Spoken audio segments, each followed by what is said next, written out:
The objective of the organization, We the World, is to facilitate cooperation on a global scale amongst groups and individuals dedicated to implementing solutions to the many challenges we face on the planet at this time. Welcome to the 11 Days of Global Unity Summit 2023. My name is Jana Larson, and I am coordinator of the Economic Justice Campaign for We the World, as well as filling many other roles for We the World. Today, I am excited that we will be joined by Reverend Deborah Moldow, Maver, ShaRon Rea, who will be talking about unity. For the full 11-day summit schedule, you can register for free by going to we.net. There, you can participate in the after panel public discussions and see replays of the recordings. There, you can also make a contribution to support us at We the World by going to we.net. Thank you.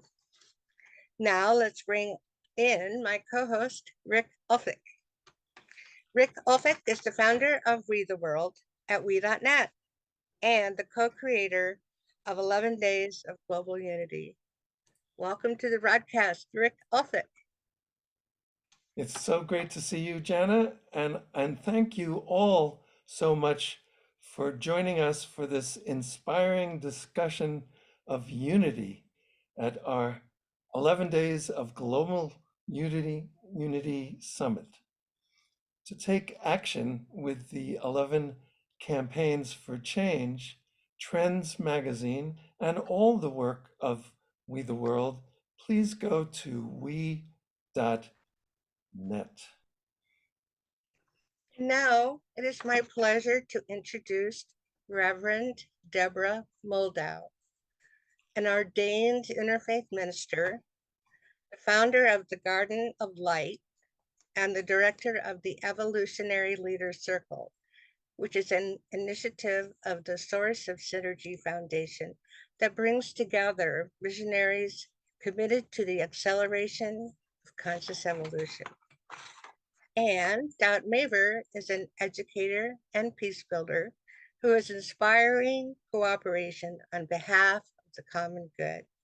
Dot is a co-founder of the Global Silent Minute, the National Peace Academy USA, the Global Alliance for Ministries and Infrastructures for Peace, and the ShaRon Rea Institute. Welcome. And Deborah and Dot will be joined by our dear friend and colleague, ShaRon Rea.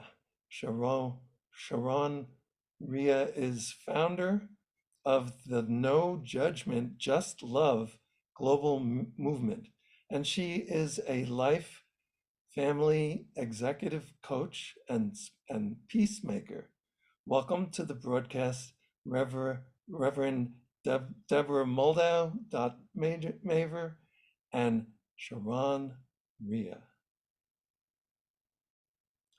So, Reverend Deborah Moldow, many are concerned about the growth of polarization and intolerance, as well as the weakening of cultural bonds like we consciousness and the common good.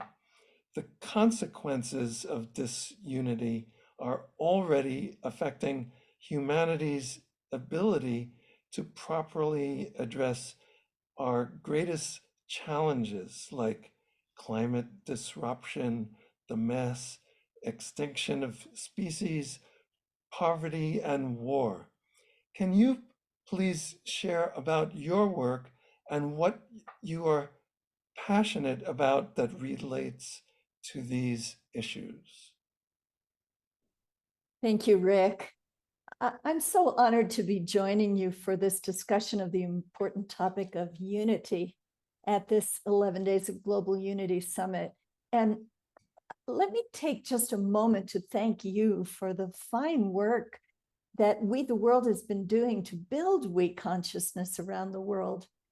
And You know, I particularly love the way the 11 days of global unity build from the memory of 9/11 to the UN International Day of Peace, which was a key focus for my work at the United Nations, representing the universal prayer, may peace prevail on earth, for 20 years.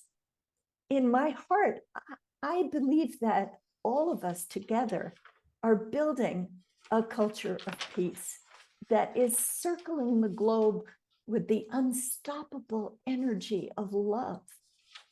And that's why I see the disunity that is paralyzing governments right now as a natural backlash in the face of this massive change. The challenges that you mentioned, climate disruption, the mass extinction of species, poverty, and war. Oh, didn't we think we were done with war? Have become so overwhelming in scope that they are demanding a level of change that is quite daunting for individuals. We wonder whether our small actions, such as changing our diet, recycling our trash, or limiting our use of plastics or fossil fuels, can make a dent in the mounting crises that we're facing. We look for leadership from governments, from businesses and religions, but old paradigm institutions are simply not up to the task, which we've seen in, for instance, the modest to meaningless progress of the Paris Climate Accords and other multinational treaties that move the dial only incrementally when radical change is so urgently needed. So, what can and will make a difference? Only the transformation of human consciousness can bring us to a true evolutionary leap. As Buckminster Fuller famously said, you never change things by fighting the existing reality. To change something, build a new model that makes the existing model obsolete. Only together, in the spirit of we consciousness, can humanity on a warming planet with crumbling institutions co-create a thriving future, a living culture of peace. And just as the 11 days of global unity take us from tragedy to celebration, we can rise up together from impending doom to an entirely new way of living in harmony with one another and our beautiful planet. Every one of us is needed in this glorious endeavor. We need the wisdom of indigenous traditions alongside of advances in science. We need leadership from both elders and young people from all nations all over the world. We need business that serves the people and protects the earth, and governments that strive for justice. We need new consciousness teachers and parents and opportunities for young voices to be heard. We need people of faith to move away from judgment and toward care for everyone without exception. We need messages of hope from all media, including uplifting films and pop stars that inspire their fans to be more and to do more. And we all need to listen to the inner voice that calls us to this evolution of human consciousness. We can do it, but we can only do it together, harnessing we consciousness for the greater good. Thank you. Wow, thank you, Deborah. That was you just encapsulated it, all of the whole thing right there. Thank you so much. So Dot, would you like to comment on anything that Deborah said, and please share about what you are passionate about that relates to this work? Thank you, Rick, and thank you, Jana. And behind the scenes, thank you, Angel. And I think we're going to have a thread that runs through this panel that's about love. What I'd like to say, Rick, is if love is not the answer, we're asking the wrong question on this planet at this time. So I thank you so much, as Deborah said, for all your work over these many years and for We the World and 11 Days of Global Unity. And, you know, as Deborah was speaking about so much of the practical things that need to happen, I speak often of an all systems breakdown and simultaneous all systems breakthrough at this moment of incredible transition, radical transition on the planet. And Rick, you mention always some of our greatest challenges. And as Deborah just said as well, the climate disruption, mass extinction, poverty, war, there's so many we could name. So expanding a culture of unity is truly an imperative for survival. And having said that, I think we need to begin at a causal level. And we know that we will not resolve these issues on the level they exist. And Deborah, I love that you mentioned Buckminster Fuller. Let's be very radical and create a new model. So it's time to experience unity from within a new operating system on this planet, which I submit is based on a shift in our worldview from separation to wholeness, whole living systems, no separation. And from here, we will know and develop the solutions as we'll see everything through the lens of unity. So as Deborah just said, this speaks to consciousness and a massive shift, or perhaps better said, expansion of consciousness. And when we look at the great evolutionary arc of humanity's journey on this planet, it's very clear we're at a bell curve moment, as every cycle, major and minor, is turning.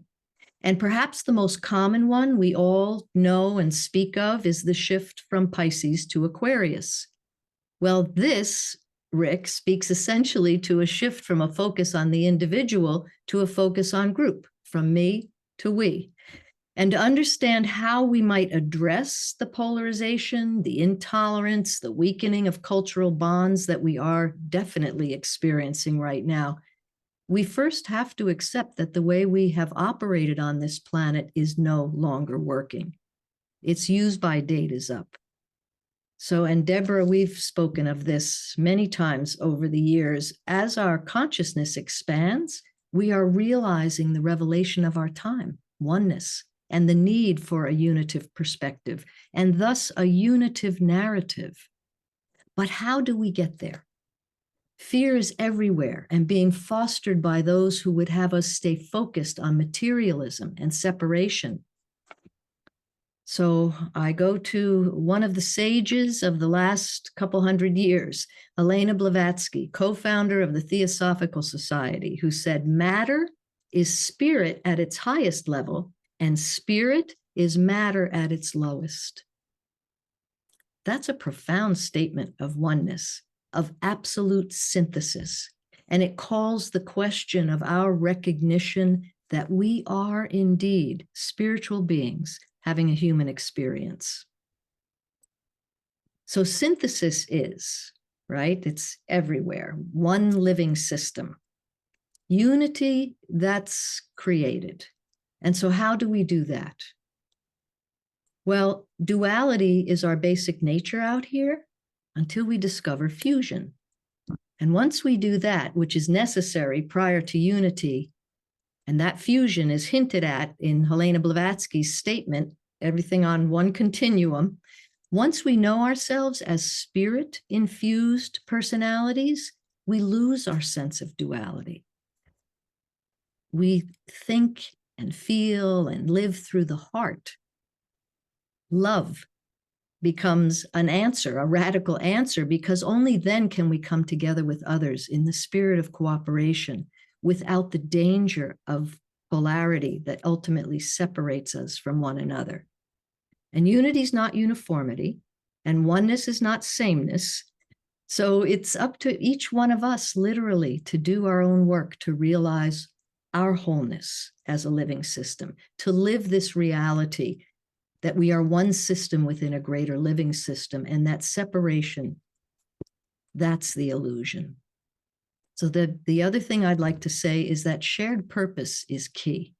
And rather than a group of individuals coming together to figure out what to do on this horizontal level, when we have shared purpose, the law of magnetic attraction kicks in. It's a magnet and it draws us together, unifying our efforts because we're willing to offer our unique contribution on behalf of that common purpose.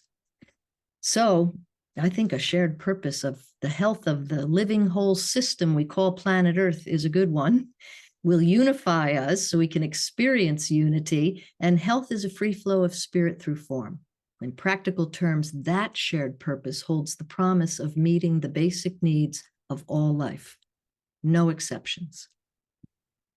So having said that, my answer to your question, Rick, my passion is to inspire cooperation on behalf of the common good. And right now it includes bringing awareness to solutions that already exist on this planet, including how to support the bees, one of the best demonstrations of unity on Earth, and the power of silence as action in sacred unity. It's the Global Silent Minute, and our theme this year is Reorient to Truth. And peace building in action, the groundbreaking work of achieving harmony through conflict, listening to the message within conflict as we continue to develop those skills of dialogue and deep listening, restorative justice. I mean, Rick, We the World offers so much of this, and it continues to speak to my heart. So thank you. Thank you, Dot, so much. And you speak to my heart as well, and our collective heart. So thank you.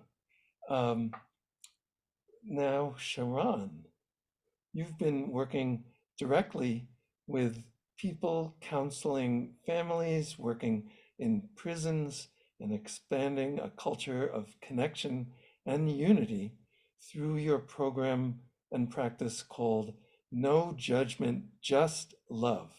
Can you say a few words about this, and please react to anything Reverend Deborah and Dot said?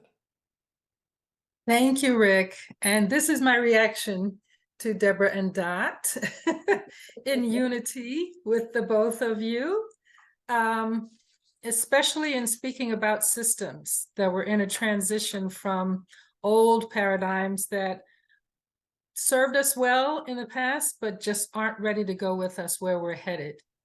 So No Judgment, Just Love has been my gift given and my gift to give out to the world. It was given to me about 9 years ago, dropped right in as I'm coaching and learning how people function and how I can support them. And what I've discovered are a couple of things that I'd like to share about unity and No Judgment, Just Love. I agree with you, Dot. Unity doesn't mean uniformed. And I think we get tripped up by that a lot and resist the unity because we naturally are unique individuals. And so when we can continue to let us all know that in unity, we are still unique. It's just how we gather together and move forward. I also have uncovered that sometimes No Judgment, Just Love is a little confusing for people because we judge all the time. Every day inside our head at other people, and judgment really isn't the problem. It's how you judge and what you do after you make that judgment. So these are two full sentences: no judgment, period. Just love, period. And it is an invitation to transition from negative, harmful judgments to a more loving, allowing place. So if you need to replace that word of judgment with discernment or comparing or understanding, please do, because the goal is to get to the road to love. And let me just speak just a moment about love. In our individual becoming a unified world, we all experience love differently. And so when people say love, someone says, well, in my family, everybody hit each other upside the head, so that must be love. Some people say, well, I got hugged and I know what that feels like inside. That must be love. So I invite us all to really decide, sit with you, as Dot said, in that quiet moment, and define for yourself what either love is already that brings us more unified, or if your love is a little fractured, find the road to get it whole. Seek help, ask. And so in my effort to help people find their space in a unified way, and Rick, yes, we're going to go from me to we, but we have to start and understand who me is before we can go to we. And so I invite people to go to my website, which is www.njjl.world, and take the pledge, which I'm going to read real quick right now. It'll be some very tangible steps of how to become more unified by practicing no judgment, just love. And the first thing is to know that we all judge, and that's okay. It's what you do next that matters. And the second thing is to recognize when you're judging harshly, either inside your head or outside to all of us in the world. Pause, take a breath, and then choose something different. And the third is to know for sure, I do not need to understand you. I probably will never understand you. You may not understand you, and that's okay. But we can allow people to just be. And then to be the absolute joyful expression of forgiveness and truly let things go.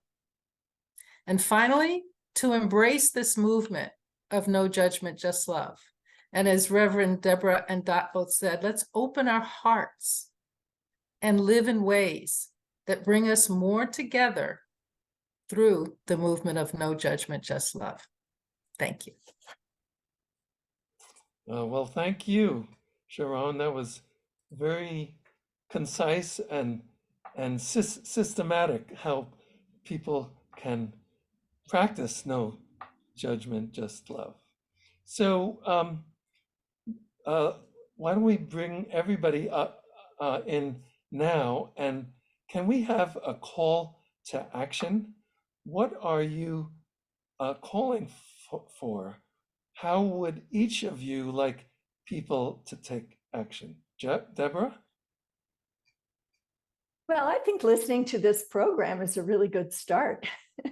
So warm thanks to everyone who's joining us today. One thing that each of us can do is be aware of our media diet. Let's all listen to people who inspire us, like Dot and like ShaRon and like Rick, and to the wonderful members of the Evolutionary Leaders Circle, which you can find at evolutionaryleaders.net. Read books like Our Moment of Choice. Join We the World.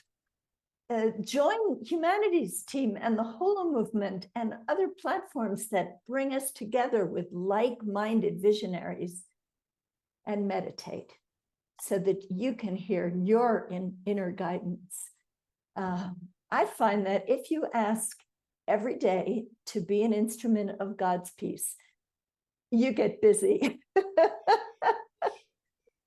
So everyone is needed, and together we can make this happen. Thank you, Deborah. Dot?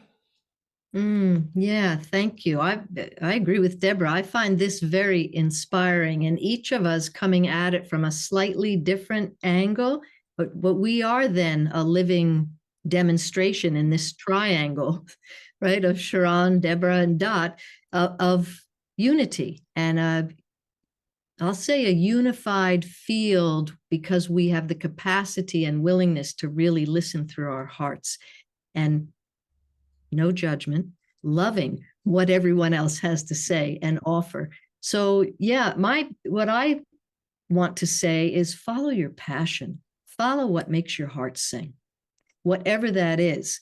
The key being act, take action in your own life. There is nothing too small, there is nothing too large. But whatever makes your heart sing, do that, because it's going to take all of us offering our unique contribution to build a world in which the needs of all humans, all animals, Mother Nature, the planet herself, everyone's needs, every living sentient being's needs are met, so that we actually make that radical shift, that radical loving shift into a thriving world for all of life. So yeah, thank you. Thank you so much for the invitation to be part of this today. Certainly. And thank you so much, Dot. How about you, ShaRon?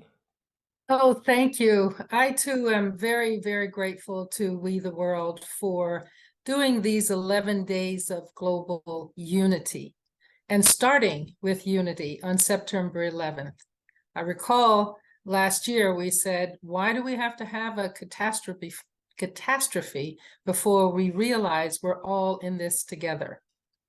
So my call to action is go where you have the most 100% control, to you, yourself, and recognize that when you can sit with yourself honestly, compassionately, and with less judgment, and learn to love the you that you are at that moment.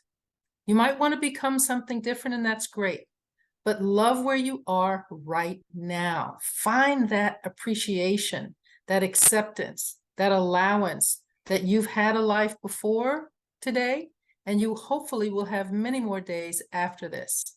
So when you can learn to really accept yourself, we are all energy, and that's where we're connected. And when you love you, you're automatically loving us. That's so beautiful. And Jana, do you have any comments about what anyone has said? And of course, your whole life is about a call to action, right? I know that's your life. But anyway, do you want to say anything before we wrap things up, Jana? I want to say what they all said. And I wish I could have said it so well, but even though I've been a part of We the World for a long time, I'm continually inspired by all the people that I've met and have come to know. And for me, it's such a joy and honor to be able to be amongst all of you. Even though I will probably never meet you in public, I still feel it here in my little place that I am at. And thank you, Rick, for letting me be a part of this. Oh, well, it couldn't And be Rick, happening without you, Jenna. I just want you to know that. thank you, Jenna. And I'd just like to say in closing that I encourage everyone to celebrate the International Day of Peace on September 21st. Celebrate with the Global Silent Minute. Celebrate by making that effort to love and forgive yourself. Celebrate by becoming we, the world. Exactly. That makes perfect sense. So for me, this has been a truly inspiring discussion, and thank you for being part of 11 Days of Global Unity. And it's, as many of you have already said, it's all about we, right? So let's go from a me society to a we society. Yeah, there you go. And that's why we launched we.net. So together we can create a world that works for all. Thank you. And Jana? Oh, well, thank you, Rick. Thank you, Reverend Deborah Moldow. I'm sorry. And Dot Maver and ShaRon Rea. And thank you all for watching this and for being a part of 11 Days of Global Unity. Go to we.net to get involved. And don't forget to stick around for the public discussion right after this panel. Much love to you all. Goodbye. Bye-bye. Thank you.